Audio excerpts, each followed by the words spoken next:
Naglalakad ka papasok ng airport, hawak. Ang ticket passport at pag-asang magiging maayos. Ang buong biyahe akala mo alam. Mo na ang buong routine check-in. Security boarding take-off paulit-ulit na. Proseso parang wala namang dapat ikabahala. Pero sa likod ng mga nangiting, ibinabato ng staff sa likod ng mga kumikislap. Na self-check-in kiosks at automated gates may eyes sa pang mundo na hindi mo nakikita isang sistemang tahimik pero aktibong gumagalaw. Isang larong matagal nang nangyayari na hindi mo alam na kasali ka na pala. Isang sistemang hindi para tulungan ka kundi para subukin ka subukan. Ang pasensya mo subukan, ang bulsa mo subukan. Ang instincts mo bilang pasahero, ang airport na ngay hindi na. Simpleng lugar ng biyahe isa na etong laro isang maze ng mga patakaran psych tricks at silent traps na dinisenyo para mapasunod ka minsan ng hindi mo namamalayan. At larong to kapag hindi mo alam, ang galawan ikaw, ang talo ikaw, ang mauubusan ikaw, ang masisingil ikaw, ang mapapagod pero hindi mo kasalanan dahil ang mga sikreto ng airport at airlines, hindi talaga nila sinasabi sa'yo. Kaya kahit gaano ka ka-experience na traveler, lagi ka piyaring may pagkakataong maloko ma-charge o maidlay ng walang laban pero hindi kailangan manatiling ganito dahil ngayong araw bubuksan natin ang kurtina pag-uusapan natin. Taktikang gustong itago ng airlines mga trick na nakasulat sa internal playbook nila mga patakarang binuo para hawakan ka. Leeg at mga move na tahimik pero sobrang epektibo. At kapag nalaman mo ang 8 sikreto na to, hindi ka na magiging ordinaryong pasahero. Hindi ka na madaling mabiktima ng bag fees, deceptive delays, or psychological pressure. Pag natutunan mo to, hindi ka na maloloko. Susunod mong lipad, secret exit row upgrade trick. Kapag pumasok ka ng airplane, may isang row na parang ordinaryo lang pero totoo lang yun ang pinakamalaking free upgrade na pwede mong makuha ng hindi nagbabayad kahit isang sentimo. Ang emergency exit row, ito yung row na may extra legroom. Yung ilang pulgadang espasyo na kayang mag-transform ng cramped flight into a comfortable one. Pero syempre, alam yan ng airlines at hindi sila papayag na libre mo lang makuha.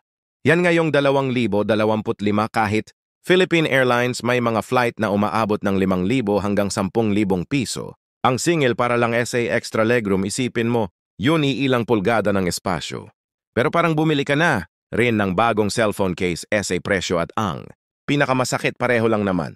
Ang hangin na hinihinga mo pero biglang may presyo at pangalan na extra legroom fee. Pero ito ang hindi sinasabi ng airlines may paraan para makuha. Ang exit row seat ng libre at hindi ito tungkol galing mo kundi pag-uugali mo nakuha. KO tumula sa isang flight attendant sabi niya, hindi kami basta-basta. Nagpapaupo sa exit row pinipili namin. Ang mukhang kalmado, kooperatibo at responsable. Yan ang clue kaya tuwing check-in ko sa counter. Or gate lagi akong nagpapakitang. Relax, confidence, smile lang, light conversation. Walang demanding tone. Tapos kapag nagkaroon ng chance magpapahayag ako ng hi if you still need someone responsible. For the exit row, I'm willing to help. Parang biro pero epektibo alam mo. Kung bakit kasi minsan kailangan talaga nila ng passenger na mapagkakatiwalaan. Para sa exit row, kapag pressured, ang agents pipiliin nila yung taong nagpapadali ng trabaho nila, hindi yung nagde-demand. Pero kung hindi rin umubra gamitin mo, ang malupit na psychological keyword because pwedeng pubang ma-switch exit row because mahaba. Polegs KO kahit simpleng dahilan tumataas. Ang chance na pumayag ang tao kapag may because science-backed yan. At ito, PA, ang stealth technique, umupo ka malapit exit row. Bakit? Kasi minsan, hindi qualified. Ang nakaupo doon masyadong bata, may disability o hindi fluent English kapag ganito hahanap, ang crew ng kapalit at guess what ikaw, ang unang makikita nila sa huli. Hindi ito tsamba, hindi ito swerte. Awareness ito at kapag nagamit mo na ang exit road trick na to, hindi mo natitingnan. Ang airplane seat parehong paraan, secret how TSA reads your body kahit di mo napapansin pagdating mo security line. Ang iniisip ng karamihan ay puro nailabas KO na BA ang laptop naka-socks. Ako may tubig sa bag ko. Pero habang abala ka sa trace belts at paghuhubad ng sapatos may ibang nangyayari. Sa likod ng lahat ng yan tahimik pero non. Stop, TSA officers are not just scanning your bags. They're scanning you, hindi ID mo. Hindi backpack mo kundi ugali, kilos at mukha mo mismong naglalakad. Sa harap nila for years gumamit ang TSA ng sistema na tinawag na spot program screening, passengers by observation techniques, parang ang angas pakinggan, parang scientific, parang FBI level training pero Sa totoo lang, hula-hula lang siya na may uniform ang tinitingnan. Nila mga stress indicators na kahit sino, pwedeng meron sobrang pagyon.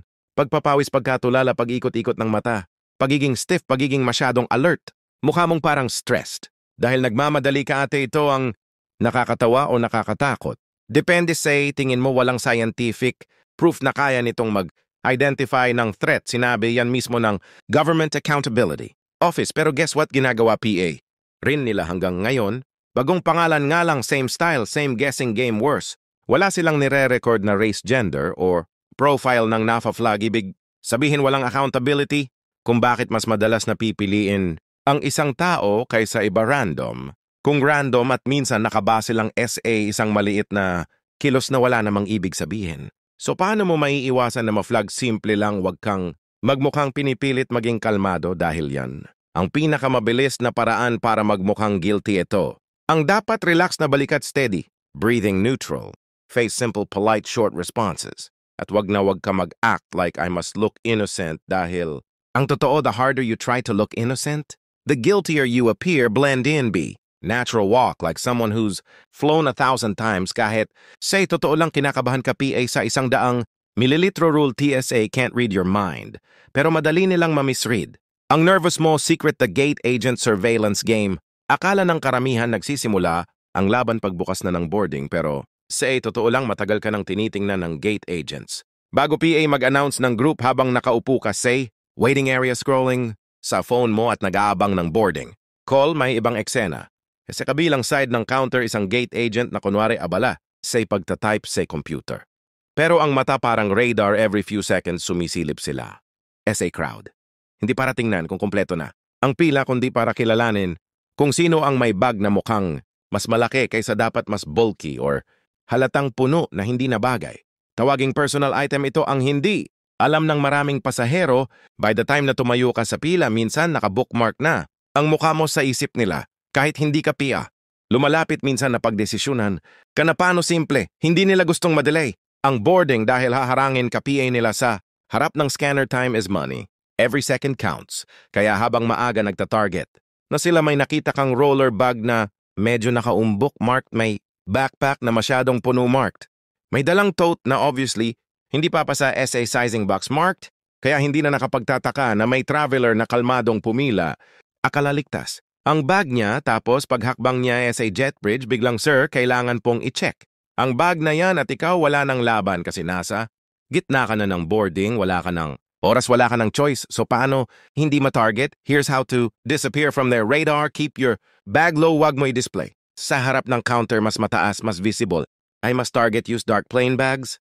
Black blends in bright colors, scream, tingnan mo ako soft. Duffel bags and backpacks, hard. Suitcases, mas nababanat, mas madaling magmukhang maliit, mas hindi ka pansin-pansin.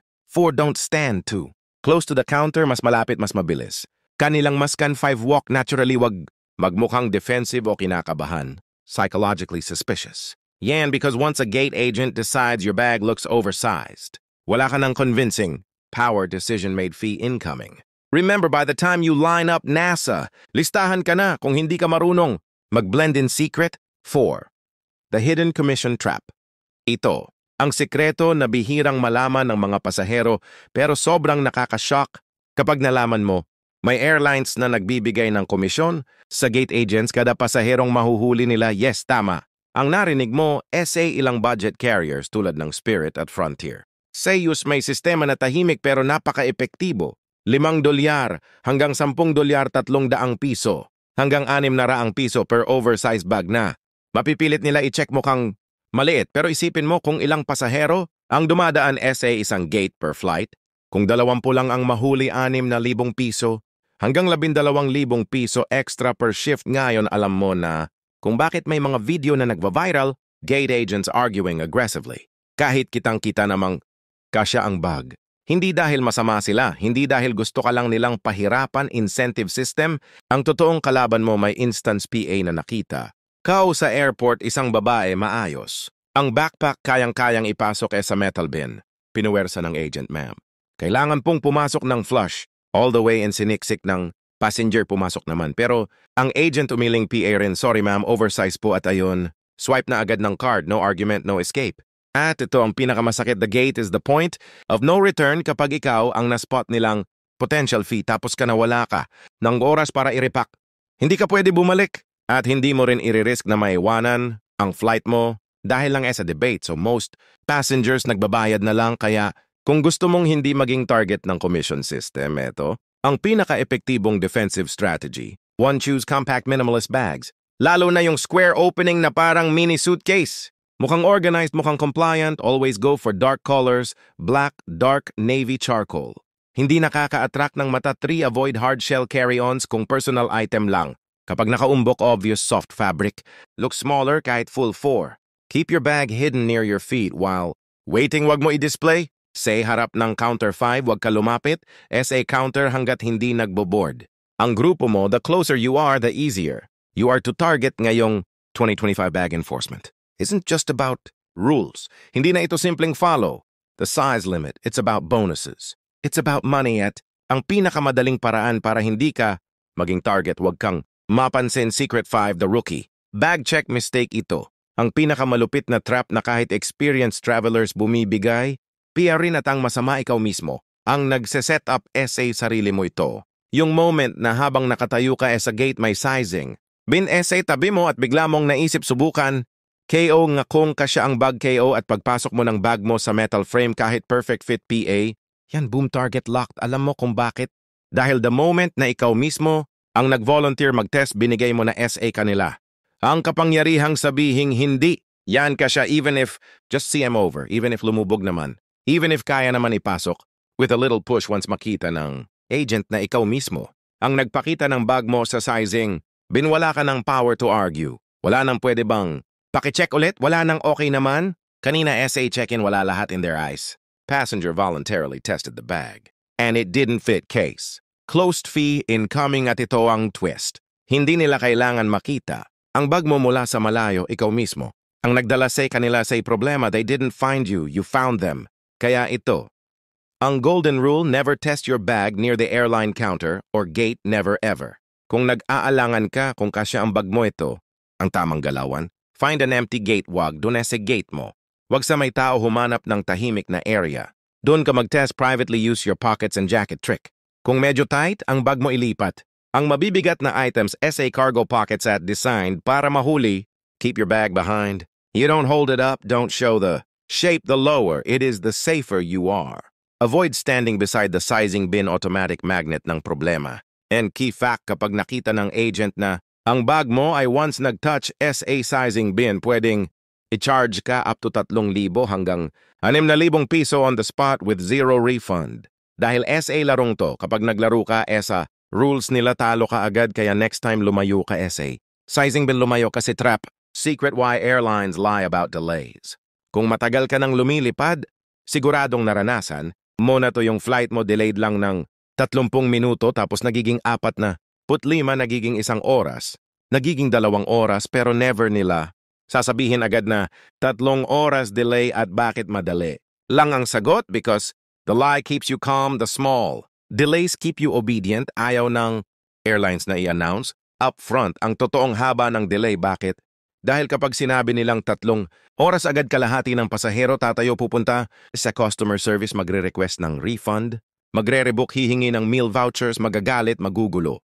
Ang sistema in short chaos, pero kung paunti-unti nilang sasabihin, just another minutes, konting ayos lang po sa system. Technical check lang po, hindi ka aalis. Hindi ka magre-reklamo. Hindi ka maghahanap ng rights mo, uupo ka lang maghihintay. At yun ang gusto nila. Ang tawag dito, rolling delay psychology, at nakakatawa pero totoo. Kahit business class ka PA, kahit frequent flyer ka PA, kapareho ka lang ng treatment ginamit nila to recently. Sa nanay ko mismo business class siya, excited na excited makita ang apo niya, pero every 30 minutes another update, konti na lang. Malapit na po matapos any minute now. Pero ang hindi nila sinabi, hindi PA man repaired. Ang mechanical issue hours away, PA from completion. Pero dahil say small delay announcements, natakot siyang umalis SA gate, baka daw bigla mag-boarding at maiwanan siya. And guess what? Ganito talaga. Ang plano, keep passengers near and powerless. Less rebooking, less demands, less refunds. Pero eto, ang power move mo bilang smart traveler, track your plane yourself gamit ang apps tulad ng Flight Radar, Flight Aware, Flighty. Makikita mo kung nasaan talaga ang aircraft, kung NASA. Kabilang side PA ng bansa, imposibleng 30 minuto lang. Ang delay ibig sabihin fake comfort announcement lang. Yun kung hindi PA umaalis. Ang incoming aircraft, alam mong matagal PA bago ka sasakay, so pwede kang kumain. Mag-charge, mag-relax instead of sitting hostage. Say Gate Keyline Airlines may own the schedule. Pero once you learn the psychology behind delays, nawawala. Ang control nila sa'yo, ikaw na. Ang may advantage, ikaw na. Ang hindi mauutos, secret predictive cancellation trick. Imagine this scenario tumakbo. Kanang sobra hingal na hingal ka, pero nakikita mo PA. Ang gate bukas PA. Ang pinto na sa tapat mo PA. Ang eroplano at ang iniisip mo lang, yes, aabot ako pero paglapit mo SA agent. Bigla kang tatamaan ng pinaka-nakakainis na linya. Sa buong airport, sorry sir, naibigay na po ang seat ninyo. Nandito ka, nakita mo pang hindi PA, umaalis ang plane, pero bakit ka tinanggal dahil sa isang tahimik na katagong sistema na ginagamit ng ilang airlines, predictive cancellation at ang isa sa pinakakilalang gumagamit nito American Airlines. Meron silang software na tinatawag na Aura at ang trabaho nito, hindi hintayin na mamiss mo ang connecting flight mo kundi i-predict kung mamimiss mo PA lang kung sa tingin ng system na mahihirapan ka umabot. Kahit may chance ka PA, kahit may possibility na ma-delay, ang kabilang flight at makahabol, kaya auto-remove ka na nila SA seat mo, walang tanong, walang tawag, walang warning, just deleted. Ang problema mali-mali, ang prediction, yung mga passengers na kayang umabot, yung iba PA nga tumatakbo, yung iba na delay. Ang connecting flight kaya dapat abot. Lahat sila tinanggal, na SA listahan at pag tinanggal ka. Automatic rebooked ka, rechecked ka, minsan charged ka PA at minsan PA mas late flight PA. Ang ibibigay sa'yo na para bang kasalanan mo PA. Pero eto, ang hindi alam ng karamihan. Hindi lahat ng airlines ganito. Si United Airlines, for example, may ibang sistema na tinatawag na connection saver na ginagawa. Ang kabaliktaran, hinihintay nila ng ilang minuto ang connecting passengers. Kung kaya nilang i-hold nila, proof na kaya naman pala maging makatao ang tech. Pero pagpili talaga ng airline, ang nagdidikta. Kaya kung ma-experience mo to at sinabi ng agent na na-offload ka na, huwag kang tatahimik. Ang unang tanong mo dapat, was this a predictive removal? Kapag oo ang sagot nila ito, ang magic phrase mo, I'd like to file for involuntary denied boarding compensation legal shield mo. Yan, may chance ka makakuha ng hotel meals cash vouchers at minsan full compensation dahil sa travel world ngayon, hindi sapat na dumating kasi oras kailangan mong talunin. Ang algorithm na sumusulat ng kapalaran mo secret. 8. The flight credit trap. Kapag may flight cancellation, lahat ng tao nagkakagulo, mahabang pila nagwawala. Ang telepono, pasaherong umiiyak at staff na parang robot essay paulit-ulit na, sorry for the inconvenience. Pero sa likod ng lahat ng ingay na, yan, may isa pang laro na tahimik pero sobrang talo para sa pasahero. The flight credit trap ganito. Ang pangyayari, kinancel. Ang flight mo, lumapit ka sa counter at bago ka PA magtanong kung ano ang options mo, ang sasabihin agad ng agent, we can issue you travel credits. Minsan PA may tono PA na parang sila PA. Ang gumagawa ng pabor sa'yo sounds helpful, right? Hindi ka nawalan ng pera, magagamit mo PA. Pero ang totoo, masaya sila kasi hindi nila kailangang ibalik ang pera mo. At eto, ang hindi sinasabi, travel. Credits usually come with hidden traps, may expiration. Minsan 12 buwan lang. Kapag hindi mo nagamit SA 1 taon, goodbye money, walang refund. Hindi transferable, hindi mo pwedeng ipasa. SA asawa mo, anak mo, kapatid mo, ikaw lang. Kung hindi ikaw ang lilipad, wala na hindi. Pwedeng split or i-combine. Halimbawa, may 20,000 piso credit ka. Ang flight, 12,000 piso. Yung natira minsan, hindi mo na magagamit ng hiwalay. Some systems reset the expiration. Kung nag-book ka tapos na-cancel ulit, yung bagong credit mo mag-i-expire. PA rin SA original date. Many travelers lose their money thinking may credit. PA naman ako, service fees still apply. May airlines na kahit credit ang gamit mo, nagcha-charge PA rin ng processing or rebooking fees. So technically, binayaran mo ulit ang flight gamit ang pera mo na dati ng kanila, kaya gusto nila credits. Hindi cash dahil SA accounting books nila masarap. Ang feeling ng we kept your money, pero eto, ang hindi nila gustong malaman mo under US Department of Transportation rules. Kapag canceled ang flight mo or significantly delayed, you are entitled to a cash refund. Hindi credit, hindi voucher, hindi travel fund, cold clean real money. Kaya kapag sinabi ng agent, we can give you travel credits, ang isasagot mo dapat, no, I am requesting a cash refund as allowed under DOT. regulations at huwag kang papayag ma-pressure. Karapatan mo yan because when an airline hands you credit saying, totoong meaning we kept your money and we hope you don't notice, ngayong nalaman mo ang 8 sikreto ng airlines at airport systems. Malinaw na hindi simpleng biyahe lang. Ang kayang paglipad ngayong 2025, hindi lang ito tungkol SA ticket boarding pass at gate number. Ito ay laro ng awareness at karamihan ng pasahero talo bago PA magsimula ngayon, hindi na ikaw yon. Alam mo na kung paano gumagana ang exit road trick para makatipid ng libo. Hindi dapat magmukhang nervous SA-TSA. Alam mo na matagal ka nang tinitingnan ng gate agents bago ka PA pumila. Alam mo na may komisyon kaya sumusobra sila SA bag enforcement. Alam mo na huwag mong ilalapit. Ang bag mo sa sizing binalam mo na rolling delays ay psychological strategy para